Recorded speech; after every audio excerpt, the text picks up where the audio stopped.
Danny, mi senti? Mi senti bene?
Maurizio. Buonasera a tutti, ciao Maurizio. Conosco questo soundtrack a memoria, il mitico film. Hello Lasco, from Romania, living in Albania. Ciao. Ok, tra pochi minuti cominciamo. Sto verificando, abbiate pazienza, verifico che tutto funzioni perché è la prima volta che faccio una diretta. Confermatemi che sentite bene.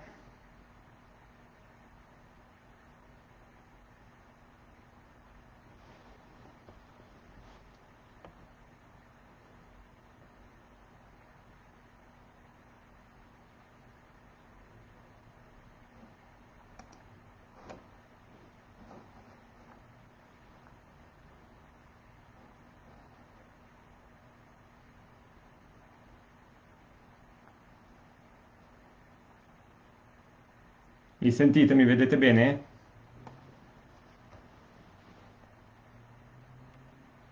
Ok, ok, anche Maurizio mi dice che si sente.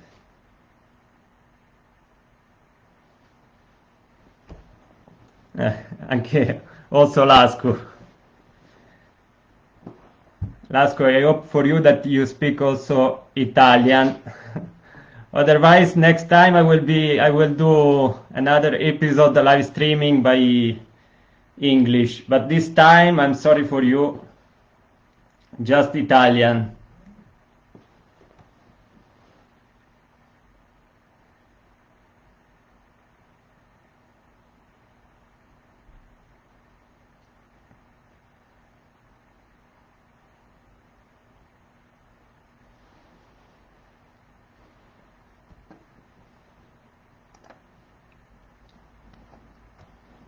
Ok, un minuto, siamo precisi,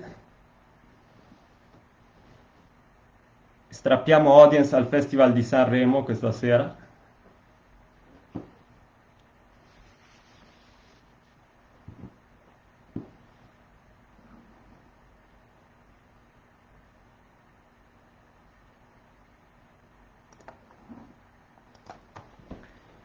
Va bene ragazzi, buonasera a tutti, cominciamo e poi se si aggiungono altri che provengono, che sono stufi di vedere il festival.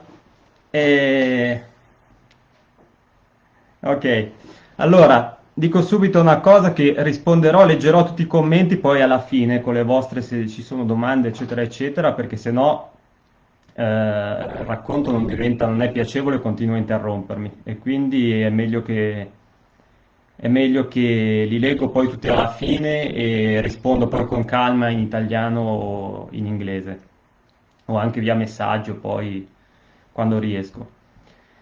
Allora, eh, ho già fatto una puntata sulla battaglia di Stalingrado, è caricata sul sito internet www.operazionebarbarossa.weebly.com ed è stato il mio primo video che ho fatto circa 2 anni fa. Il progetto era nato proprio così, con quel video a cui sono particolarmente legato e che potete trovare ancora sul mio sito.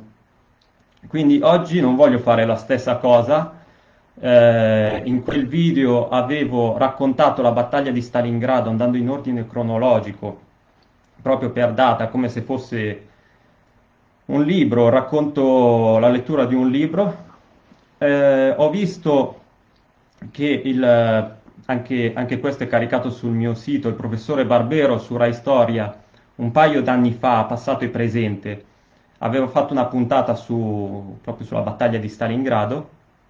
Tra l'altro il professore dovrebbe essere questa sera qui tra il mio pubblico, in incognito, il professor Barbero, che ringrazio, che mi ha sostenuto fin dall'inizio in questo progetto e che segue sia la pagina Facebook sia il sito internet.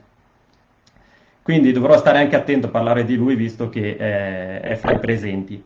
E, stavo dicendo che lui ha dedicato una puntata alla battaglia di Stalingrado, una puntata che secondo me mi è piaciuta molto e quindi non voglio anche qui, non voglio riprendere i punti che lui ha già affrontato.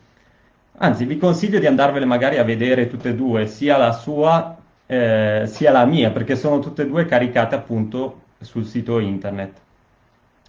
Quindi cercherò invece di analizzare altri concetti e di esporlo in maniera diversa.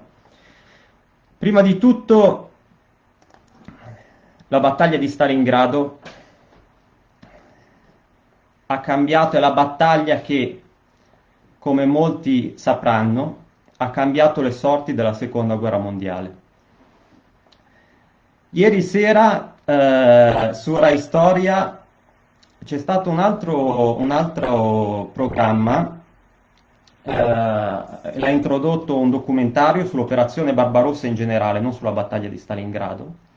E ho visto, l'ho guardato per un po', ho visto l'introduzione era della storica Maria Teresa Giusti, il titolo era Hitler e l'ossessione della Russia.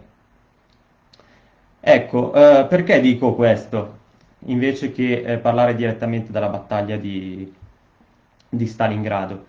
Perché quello che ho visto ieri sera purtroppo l'ho già visto in tante altre occasioni, perché il programma, a parte l'introduzione appunto della Giusti, in cui ha detto delle cose che purtroppo si allontanano dalla realtà storica. Adesso non mi voglio addentrare, però visto che dopo, nel proseguo del programma, quando è iniziato, mi sembra che era prodotto da due francesi, hanno fatto parlare gli esperti, diciamo, gli storici, che purtroppo storici non sono, perché sono due inglesi, uno è Anthony Beevor, che ha scritto il libro appunto sulla battaglia di Stalingrado, che è stato tradotto anche in italiano, e purtroppo ho paura che sia l'unico tradotto in italiano sulla battaglia di Stalingrado, e, e l'altro era Max Hastings. Bene, Max Hastings è un giornalista, non è neanche uno storico. Ma che cos'è che accomuna questi due e le differenze, per esempio, dal professor Barbero? Anche egli è uno storico, un medievalista, ma si occupa anche appunto di storia moderna. Che tutti questi storici che ho elencato sono solo due, non voglio creare nessuna polemica con questi due, ma ehm, dicono nei loro libri, che ho avuto occasione di leggere perché quando si parla della battaglia di Stalingrado, non è che appunto Max Beevor è uno dei primi titoli che anche gli amici mi chiedono, mi consigliano o mi chiedono una, diciamo, recensione, perché è molto famoso in Italia e non solo in Italia. Ecco, ieri sera tutto quel documentario che si intitolava Hitler e l'ossessione della Russia era impostato in questo modo, cioè hanno fatto parlare delle persone, anche storici, giornalisti appunto, che a parer mio si sono allontanati dalle verità storiche. È per questo che forse, e sono contento appunto che il professor Barbero, almeno qui in Italia, c'è uno storico, e non solo lui è uno dei tanti, però che adesso ha molto successo, io penso perché fa il suo mestiere di storico, di professore e dice una cosa a cui non siamo più molto abituati anche nell'ambito della storia, ovvero dice semplicemente la verità. Questa affermazione può sembrare polemica o strana o... No, stimo il professore, leggo i suoi libri, ho letto quasi molti suoi libri su Dante, su Caporetto.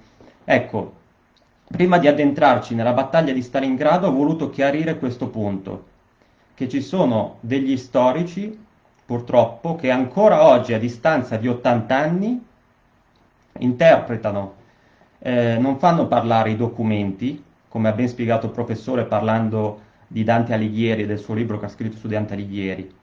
Un conto sono i documenti che ci sono scritti, le prove di ciò che Dante ha scritto e ha fatto. Un conto è la nostra interpretazione. Sono due cose assolutamente diverse, bisogna capirsi su queste cose.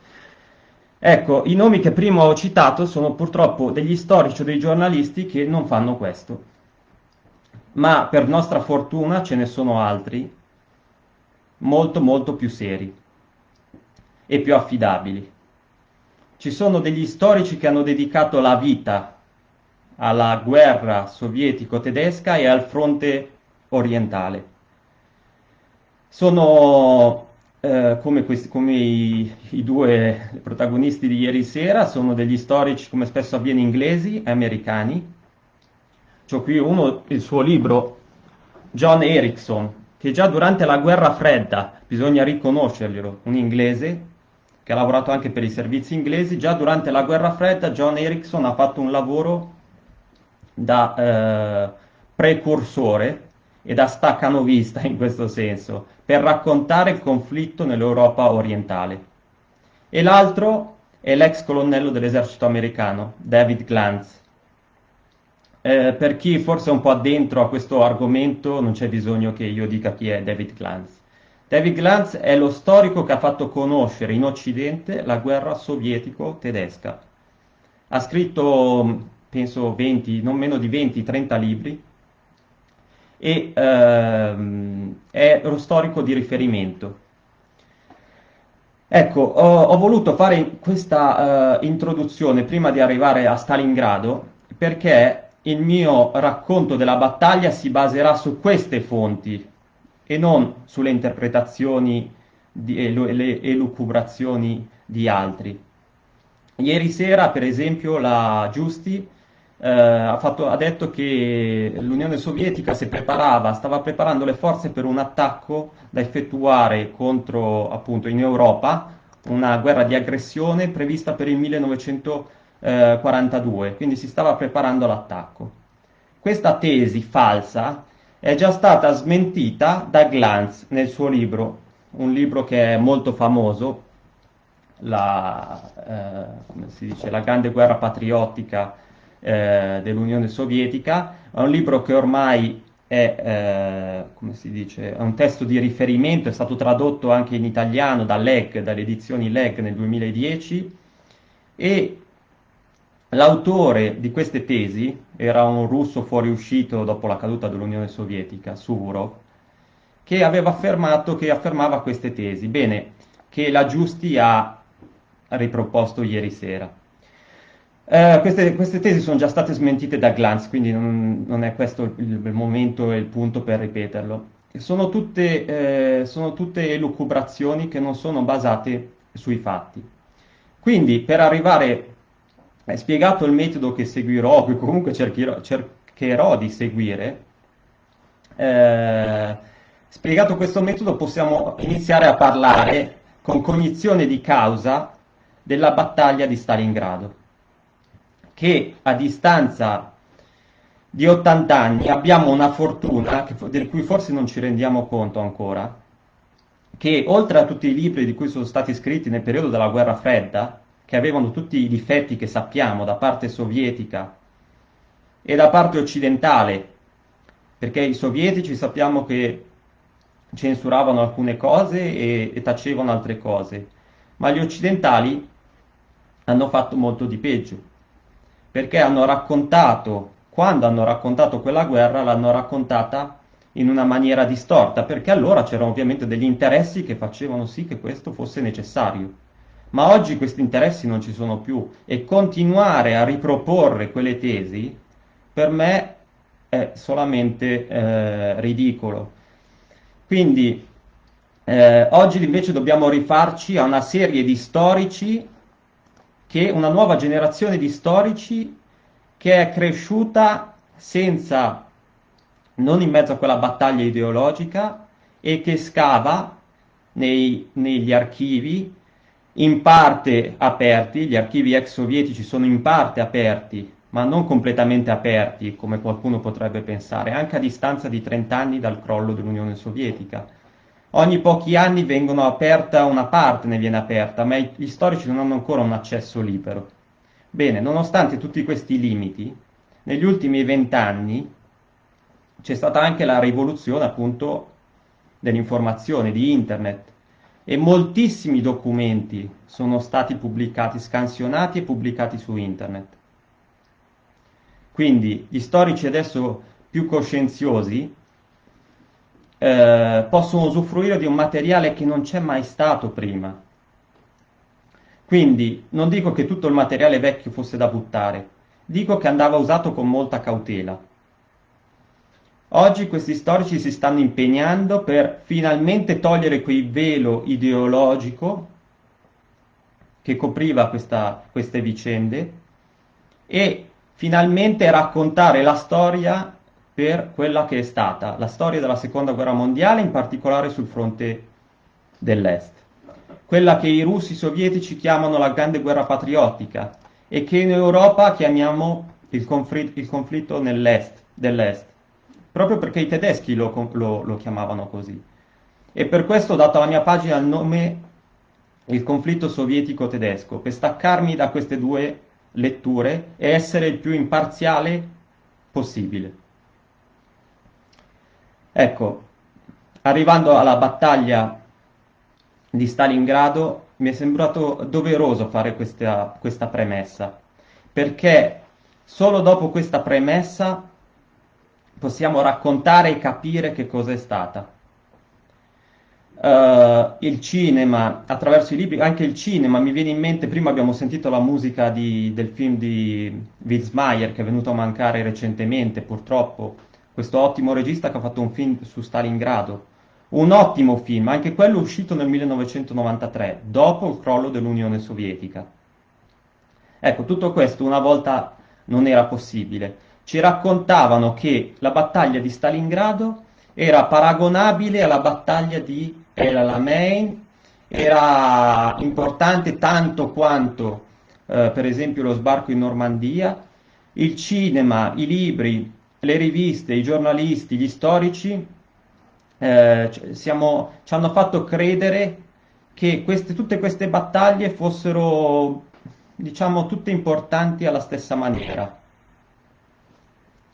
Basterebbero solamente i numeri per smentire tutto questo, perché i numeri non sono assolutamente paragonabili. Verremo alla battaglia di Stalingrado, ma sul fronte orientale 605 divisioni tedesche vennero distrutte dall'Armata Rossa. Ecco, cosa c'era in Europa in quel momento? C'erano sui fronti principali, in Italia 5 divisioni, sbarco in Normandia 10 divisioni, lì si parla di 605 divisioni. E quali erano queste? Erano le migliori.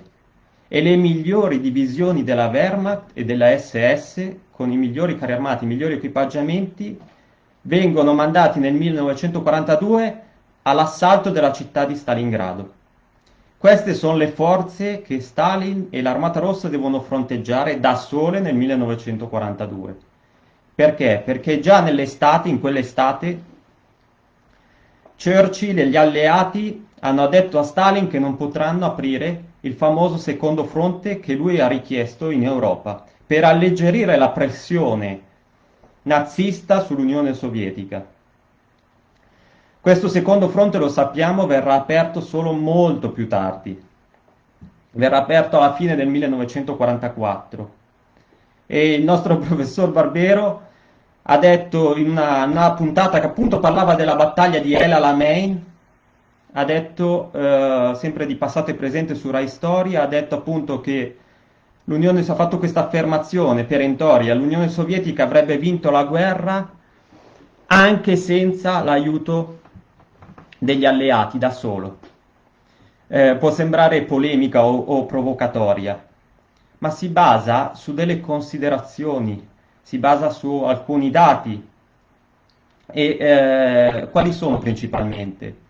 Il fatto che gli alleati hanno fornito sì degli aiuti all'Unione Sovietica, ma questi sono arrivati dopo la battaglia di Stalingrado. Sono stati sì importanti per quanto riguarda le comunicazioni, i trasporti, eccetera, eccetera. Sono stati anche molto importanti, ma tutto questo avviene dopo la battaglia di Stalingrado, quando le sorti della guerra hanno preso un'altra direzione. Quando la Germania nazista, la Wehrmacht, è stata fermata a Stalingrado e si è così dimostrato che si può fermare. Ecco, solo dopo di allora l'aiuto alleato comincerà a essere veramente importante. Attraverso la Turchia, attraverso il Mare del Nord arrivano gli aiuti, eccetera. Ma nella battaglia di Stalingrado non ci sono, non ci sono aiuti. L'Armata Rossa deve affrontare il tutto con le sue proprie forze. Il mese critico, il mese in cui inizia la battaglia è il mese di settembre e devo correre, non posso raccontare dell'avvicinamento alla città di Stalingrado. Dirò soltanto che dovrò spiegare le dimensioni di questa battaglia epica. La città di Stalingrado è lunga, costeggia il fiume Volga per una lunghezza di 30 km, come da Milano arrivare a Pavia. Ok, queste sono le dimensioni che dobbiamo avere in mente. E per arrivare alla città di Stalingrado, intorno ci sono centinaia di chilometri di steppa, una steppa brulla, arsa.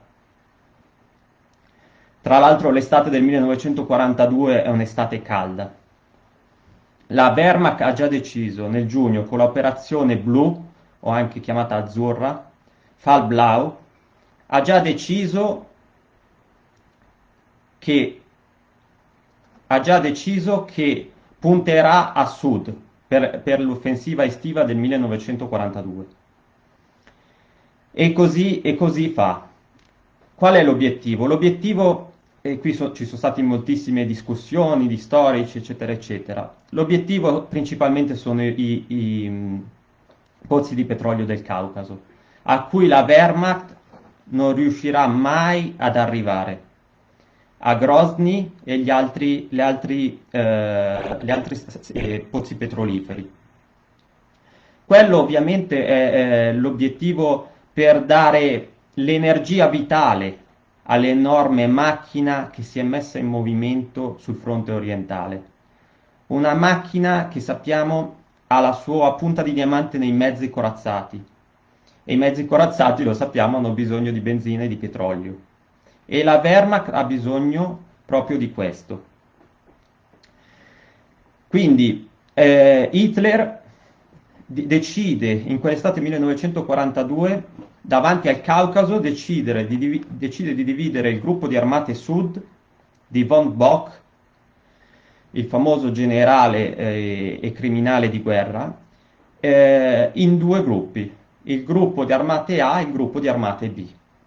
Il gruppo di armate B deve investire la città di Stalingrado, passare oltre, passare e salire verso Mosca una volta conquistata la città e ricongiungersi al gruppo di armate centro.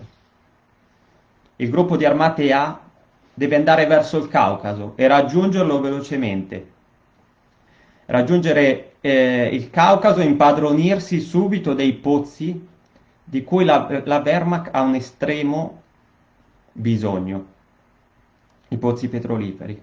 Ma lo sforzo logistico per arrivare giù nel Caucaso è forse al di là delle possibilità della Wehrmacht. Così l'operazione Fall Blau, o caso azzurro, ha un successo che è limitato perché non raggiunge il suo obiettivo principale. Cosa succede? Che il gruppo di armate B, a quel punto, deve assolutamente conquistare la città di Stalingrado. Perché? Perché è diventato un obiettivo primario. Perché da Stalingrado si bloccano la gran parte dei rifornimenti che giungono su un fronte che va dal Mar Baltico al Mar Nero. Il fiume Volga è un'autostrada per i trasporti sovietici. È un'autostrada senza la quale l'Unione Sovietica, che ha già perso 80 milioni di persone che sono sotto il dominio tedesco, quindi ha perso manodopera, ha perso i campi di grano dell'Ucraina, il famoso grano ucraino che era fondamentale per lo sforzo di guerra sovietico. Adesso non può perdere la città di Stalingrado. Vorrebbe veramente dire che le cose sarebbero veramente compromesse. Perché?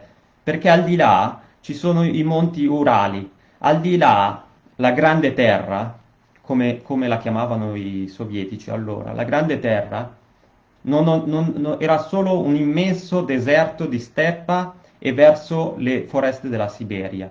È la parte europea dell'Unione Sovietica che conta. E Stalingrado allora era la città più importante dal lato delle forze produttive, dal lato industriale, dal lato della produzione anche di armamenti, dell'estrazione di materie prime, del trasporto di materie prime verso nord. Per quello Hitler la vuole ad ogni costo. Paulus prende di petto la città in settembre ed è sul punto di conquistarla. Il 13 settembre verrà ricordato come il giorno più difficile per la città di Stalingrado. Perché? Perché la sesta armata di Paulus è quasi arrivata al fiume Volga, quindi a toccare le sue rive. Ha spezzato quasi in due, ha diviso la città di Stalingrado. E il 13 settembre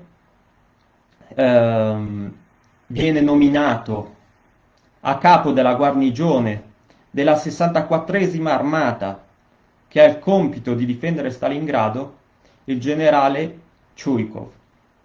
Il suo nome rimarrà legato alla città, alla difesa di Stalingrado.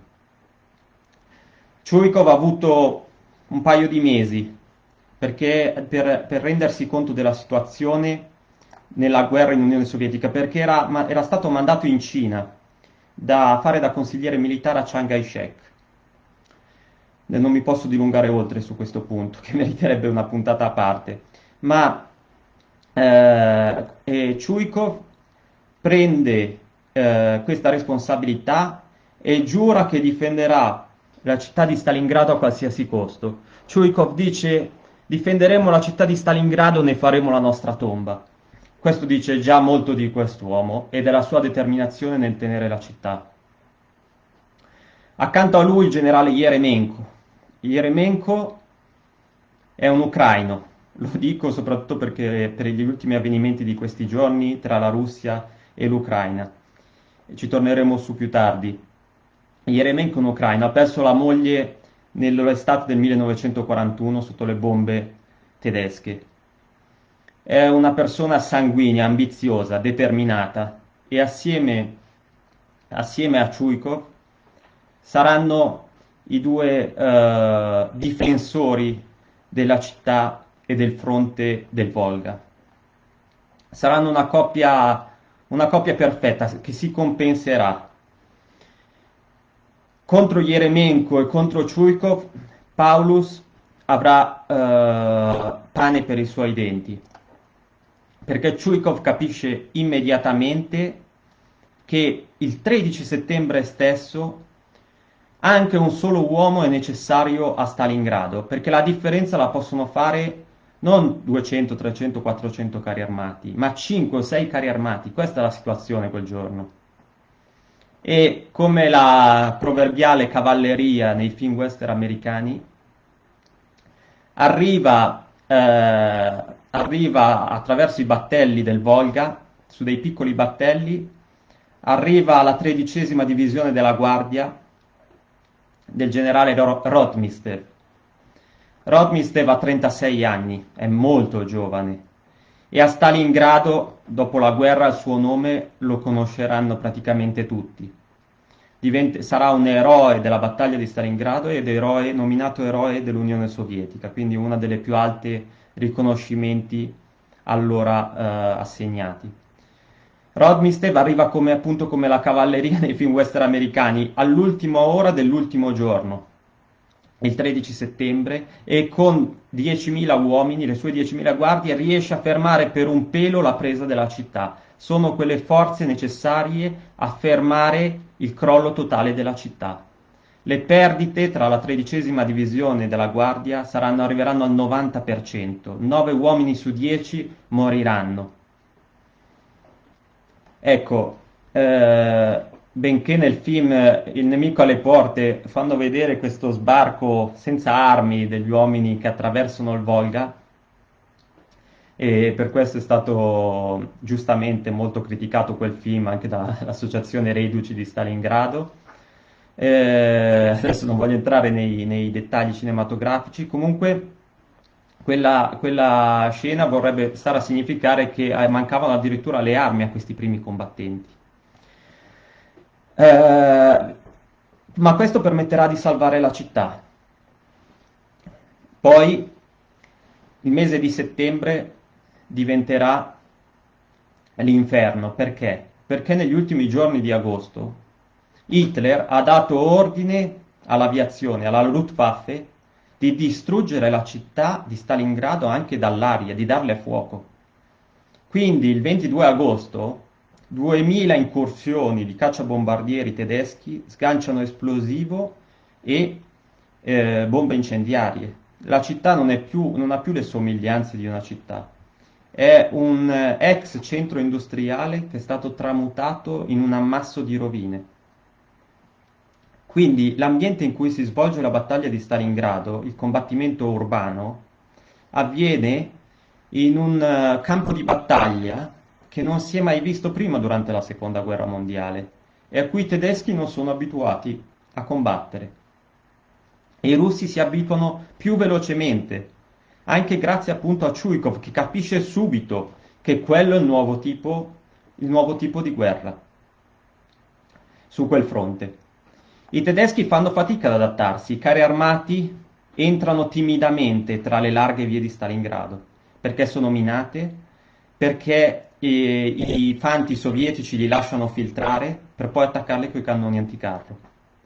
Quindi ben presto i carri armati si fermeranno e non potranno più essere un'arma risolutiva, come erano stati fino a quel momento sul fronte orientale. La parola passa alla fanteria e all'artiglieria e anche all'aviazione, ma i sovietici non hanno aviazione in quell'estate del 1943 e 42.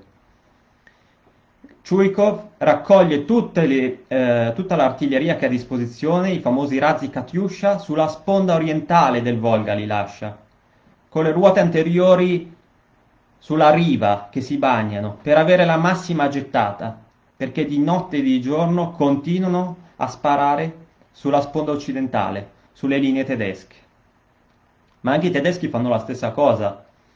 Quindi Chuikov capisce che il segreto della battaglia, per evitare queste perdite enormi di uomini, che alla fine ammonteranno a un numero spaventoso, 500.000 di morti sovietici, capisce che deve portare le truppe più a ridosso possibile dei tedeschi, più a ridosso possibile della linea del fronte. Ma qual è la linea del fronte durante quella battaglia in quella città? La linea del fronte è un muro che divide una stanza da un'altra, una strada, un solaio, una cantina. Quella è la linea del fronte. Quelle sono le distanze. Si parla di poche decine di metri. I tedeschi arrivano in certi punti a 300 metri dal Volga, quasi a toccare le sue rive. E Chuikov deve evitare che la città si divida in due o più parti che non possono più comunicare. I rifornimenti sovietici arrivano dal Volga, ovviamente dalla riva orientale, ma l'aviazione tedesca ha il completo dominio dell'aria, o quasi, perché l'aviazione sovietica è debolissima. Le armi antiaeree sparano tutto il giorno, ma le incursioni tedesche fanno sì che rifornire Stalingrado si possa fare praticamente solo di notte e a rischio della vita, perché ogni zattera, ogni nave, ogni barca che cerca di portare rifornimenti viene sistematicamente bombardata dall'aviazione. Potete immaginare il coraggio che devono avere questi uomini. Vassili Grossman, l'inviato di un giornale sovietico, il famoso scrittore che scriverà Vita e Destino sulla battaglia di Stalingrado, il famoso ed eccezionale romanzo di questo scrittore, arriva in traghetto a Stalingrado e viene subito attaccato anche il suo traghetto. E quindi arriva in città già a rischio della vita, come tutti d'altronde, come tutti i soldati. Il mese di settembre passa, arriva il mese di ottobre e l'avanzata di Paulus, inizia la seconda offensiva di Paulus e questa viene indirizzata contro le fabbriche. Le tre le tre fabbriche di Stalingrado più famose, ce ne sono altre, la fabbrica di trattori, la fabbrica barricata in italiano, e la fabbrica Ottobre Rosso. Bene, la fabbrica di trattori cadrà in 2 giorni sotto l'attacco della Sesta Armata e la Barricadi cadrà in 2 settimane di scontri furiosi. Ma la Ottobre Rosso, che è una fabbrica metallurgica che durante la guerra produce cannoni, la fabbrica Barricade produceva munizioni e la fabbrica trattori produceva carri armati durante la guerra. Bene, la fabbrica Ottobre Rosso, al cui interno ci sono questi macchinari giganteschi che danno al campo di battaglia un aspetto di una giungla di metallo, non so se avete mai visto le foto, andatevela a vedere, ci sono questi generatori giganteschi, creano un campo di battaglia veramente da fantascienza, da film di fantascienza. Ecco, la resistenza in queste fabbriche diventa metro per metro e i tedeschi non riusciranno mai, fino alla fine della battaglia, non riusciranno mai a impossessarsi completamente, perché gli operai stessi difenderanno queste fabbriche, mentre nei turni di lavoro, quando il nemico attacca, prendono in braccio il fucile e rispondono all'attacco tedesco. Quindi gli operai entrano nella quella che si chiamava allora la milizia, cioè sono operai appunto in armi.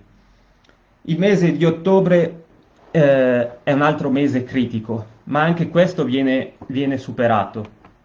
La terza offensiva di Paulus è nel mese di novembre, è l'8 di novembre. L'8 di novembre è un giorno da ricordare nella battaglia di Stalingrado. Perché? Perché il Führer Hitler, in una birreria a Monaco, annuncia, visto che gran parte della città, più di metà della città è in mano tedesche, annuncia in un suo discorso che la battaglia di Stalingrado è vinta. Perché? Perché appunto c'ha il controllo di gran parte della città, perché gli scontri sono stati violentissimi, anche i sovietici sono esanimi, e pensa che i gruppi d'attacco, piccoli gruppi d'attacco di fanteria, riusciranno a distruggere la resistenza sovietica.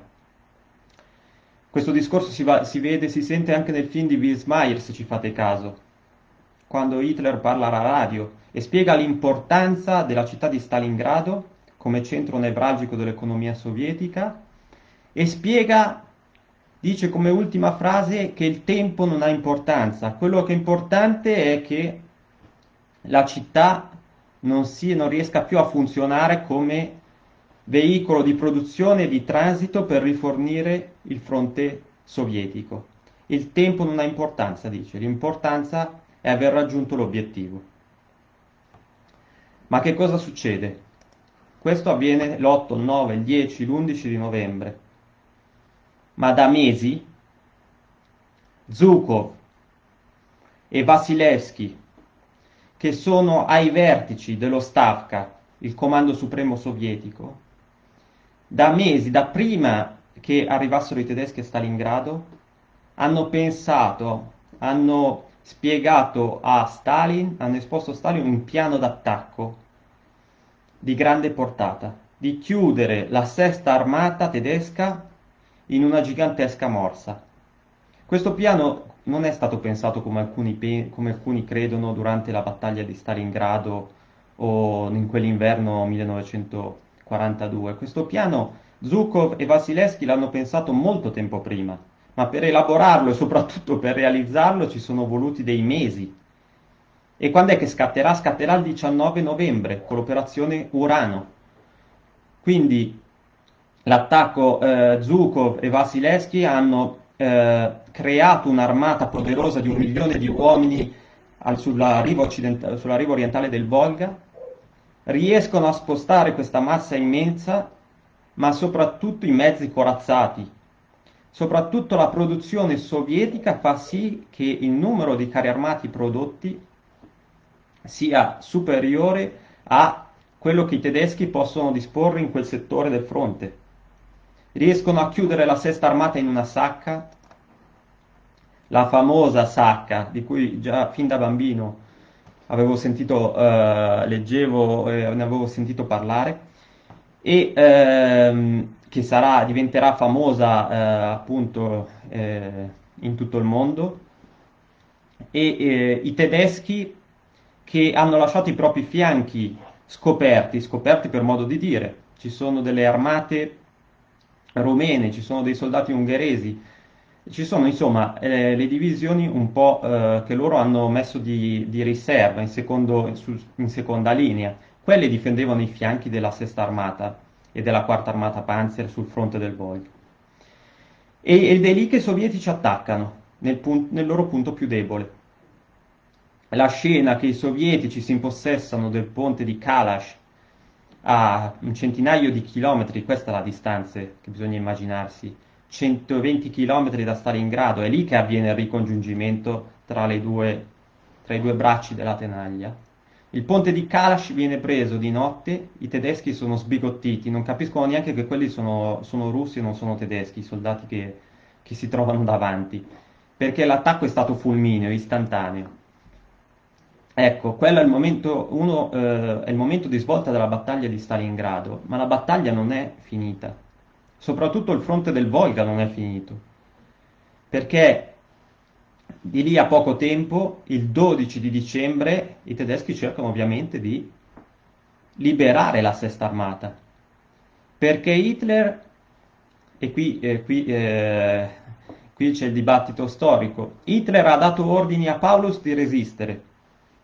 Il dibattito storico, perché dico questo? Perché il dibattito è se Paulus avesse potuto sganciarsi o no, se ha obbedito a un ordine o ha obbedito alle necessità, cioè non aveva le forze per potersi sganciare. Bene, forse con chiarezza non lo sapremo mai. Quello che sappiamo è lo scambio di telegrammi tra Hitler tra Paulus e il Comando Supremo tedesco, l'OKW, e che il 12 di dicembre Manstein, l'esperto generale di divisioni corazzate, e non dimentichiamolo, che spesso si dimentica questo, criminale di guerra condannato a 18 anni di prigionia, che purtroppo non sconterà mai, come tanti altri, tenta di liberare, con il generale Hoth, tentano di liberare con un'incursione corazzata la Sesta Armata. Tentano di sfondare l'anello che Zhukov ha chiuso attorno alla Sesta Armata.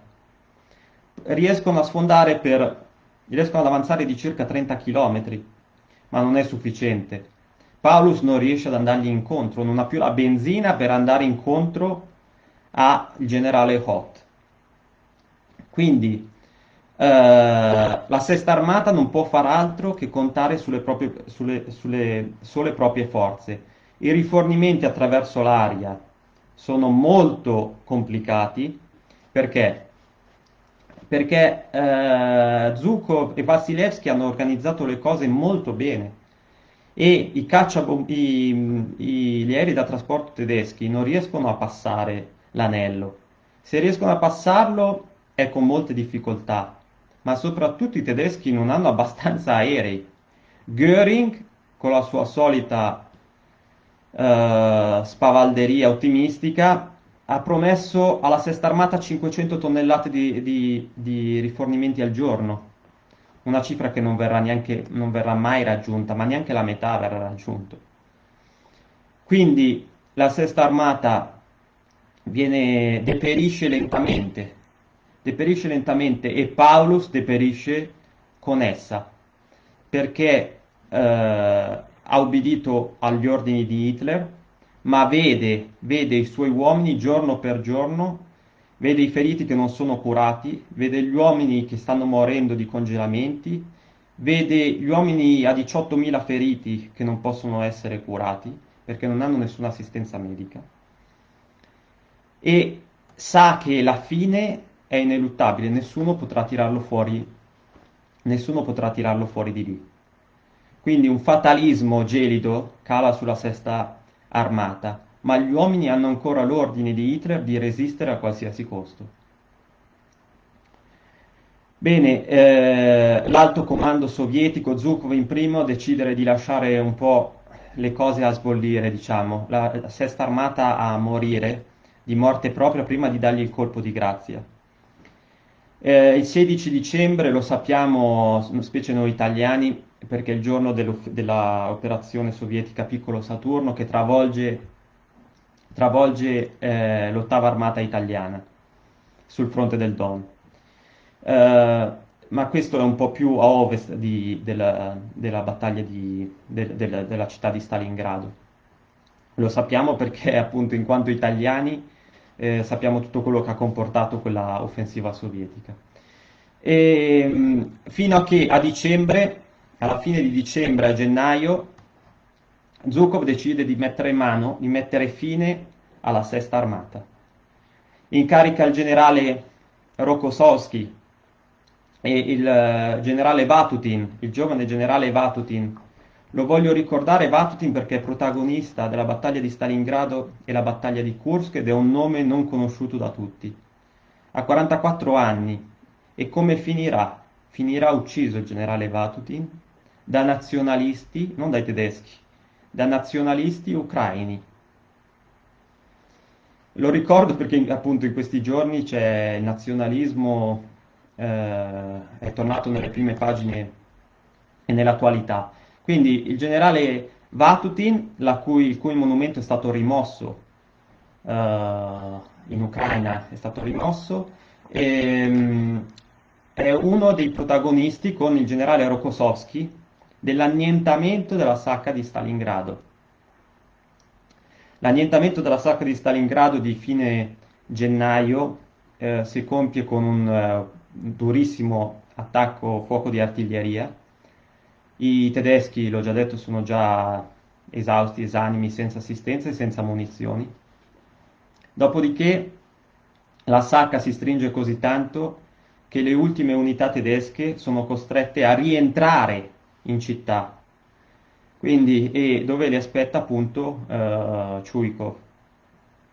Chuikov non era stato neanche avvisato di tutta questa operazione che si era svolta nel completo segreto, addirittura non gli era stato comunicato l'intenzione perché proprio volevano sfruttare la sua caparbietà e decisione, la sua forza di disperazione nel tenere la città.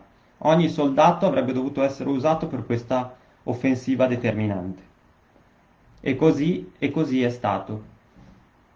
Bene, il 29 di gennaio viene catturato, anzi il 31 di gennaio, viene catturato il generale Paulus col suo staff, col suo stato maggiore.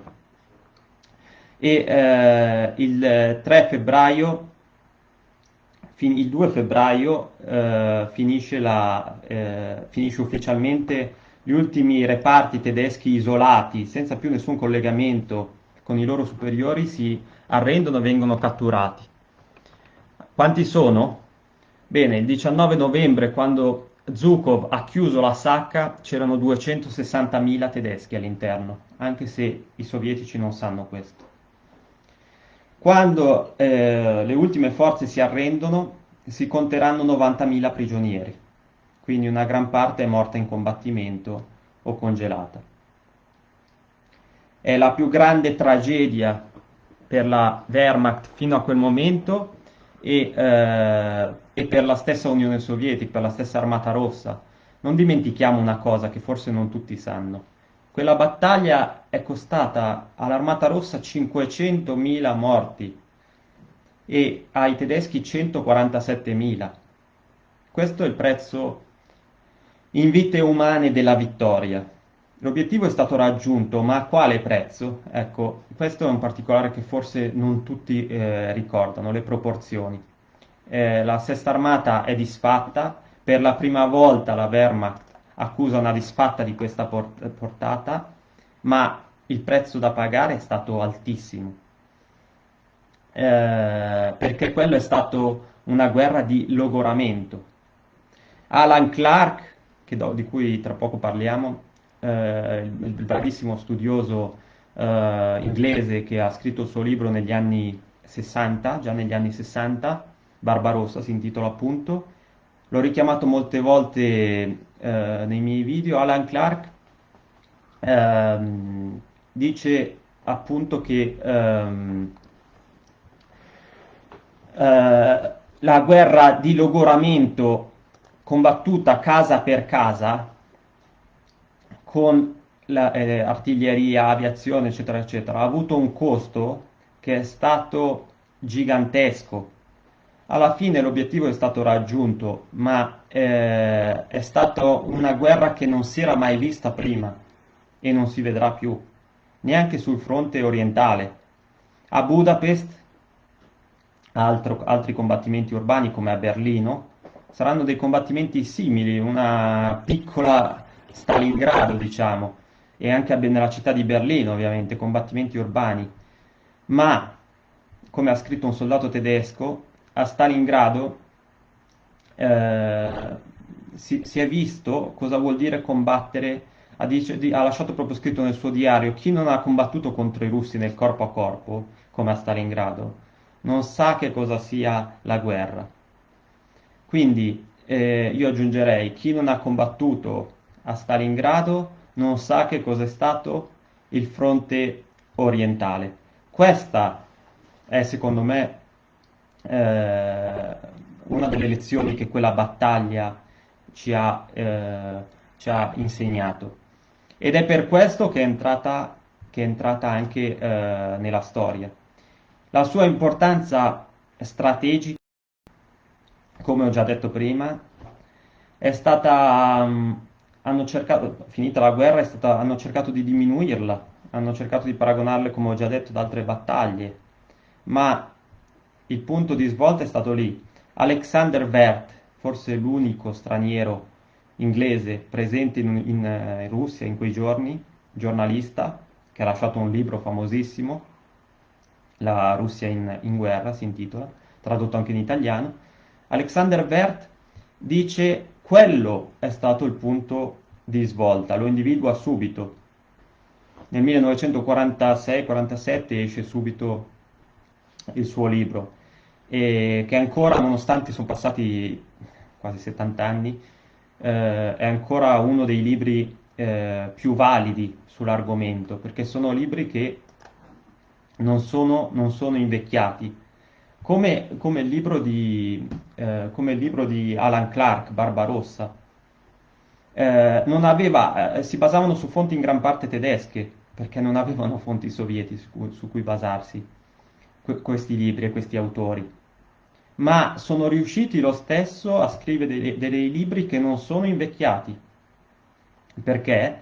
Perché, a mio modo di vedere, hanno raccontato le cose, per quanto non con tutti i documenti che abbiamo oggi, e i mezzi che abbiamo oggi soprattutto, ma hanno raccontato la verità in modo il più oggettivo possibile con quelle fonti.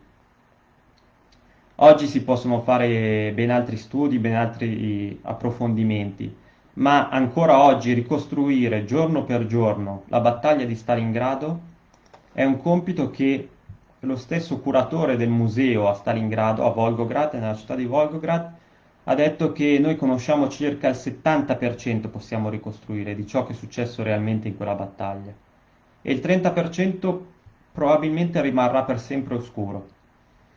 Eh, per chi voglia, e per fortuna adesso ci sono altri mezzi, c'è per esempio un canale YouTube, quello che si chiama TIK, T-I-K, che sta ricostruendo in maniera multimediale, con un lavoro veramente certosino, la battaglia di Stalingrado, direi giorno per giorno.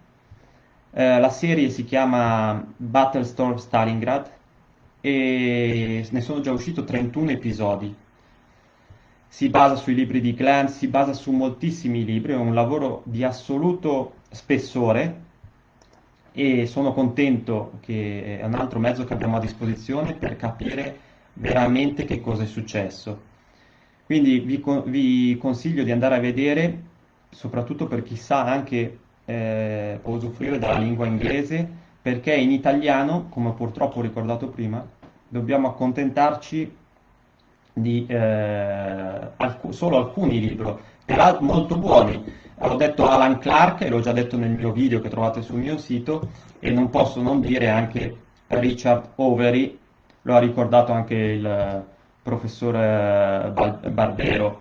E poi ovviamente i diari di Vassili Chuikov, e come il diario di Friedrich Paulus, sono due fonti che non possiamo non consultare, come abbiamo detto prima, con tutti i limiti di ognuno di questi due diari e del tempo e del modo in cui sono stati scritti.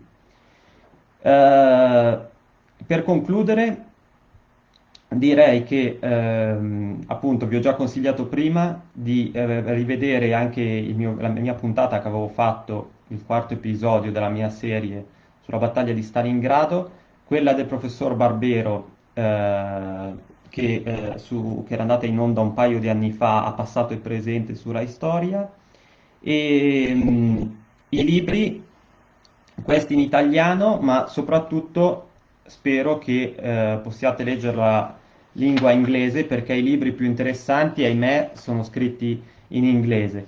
Io ho cercato sto cercando nella pagina di pubblicarli tutti, di fare dei post con tutti questi libri perché sono tutti molto interessanti. Una nuova generazione di ricercatori, di storici. Michael Jones, Stalingrad, e l'ho pubblicato una recensione. Jason Mark, Island of Fire Barricadi, dedicato alla fabbrica barricata. E questo forse il più interessante, questo tedesco, Jochen Helbeck, Stalingrad. Sono veramente libri purtroppo che si trovano solo in inglese, ma molto molto molto interessanti. Come al solito in inglese c'è un universo a noi pressoché sconosciuto. Quindi detto questo, vi consiglio anche naturalmente il canale che una volta si chiamava Stalingrad Battle Data su YouTube. Adesso gli ha cambiato il nome, Armageddon si chiama questo canale, è tenuto dal bravissimo storico francese Anton Joly, che conosco, e che sta facendo una serie di filmati, e appunto andatevi, io se fossi in voi mi iscriverei, Armageddon. Una volta si chiamava Stalingrad Battle Data, sta facendo del lavoro veramente di fino, ha fatto dei video addirittura dedicati solo ai libri della battaglia di Stalingrado, oltre un centinaio di libri dedicati alla battaglia di Stalingrado, una bibliografia immensa solo di Stalingrado. Poi parla russo, viene da una famiglia russa, ha accesso a fonti dirette negli archivi russi, quindi un canale che vale la pena di seguire. E adesso vediamo, Lasco mi sta scrivendo, spero che, purtroppo ho parlato molto veloce, spero che tu abbia capito l'italiano, perché ovviamente il tempo è tiranno e ho dovuto parlare velocemente. So in inglese. Quindi, se avete poi delle domande, potete pure mandarmi dei messaggi attraverso la pagina. And if you have a question, you can send me a message on the page, and I will try to answer right now or later or tomorrow. Anyway, you know that I'm available. Lasco wrote me Armageddon. Esatto, Armageddon che è il nome is the name of the channel, è anche il nome di un libro. E, amici, vi ringrazio a tutti e yes, Armageddon. Ah, ok. Ah, is a great channel. Yes, yes, l'ho detto, Armageddon. Vi ringrazio tutti amici e ci rivediamo per la prossima diretta che penso farò in inglese. Ho voluto fare questa prima in italiano perché il mio progetto era nato per diffondere la storia delle battaglie del fronte sovietico-tedesco in italiano. Quindi mi sentivo un po' di averlo tradito perché ero passato alla lingua inglese per necessità. E quindi ho voluto un po' fare questa prima in italiano per gli italiani. Ti ringrazio Maurizio e vi saluto tutti, vi auguro buona serata, continuate a seguire la pagina perché ogni giorno cercherò di aggiornarla. Buona serata a tutti.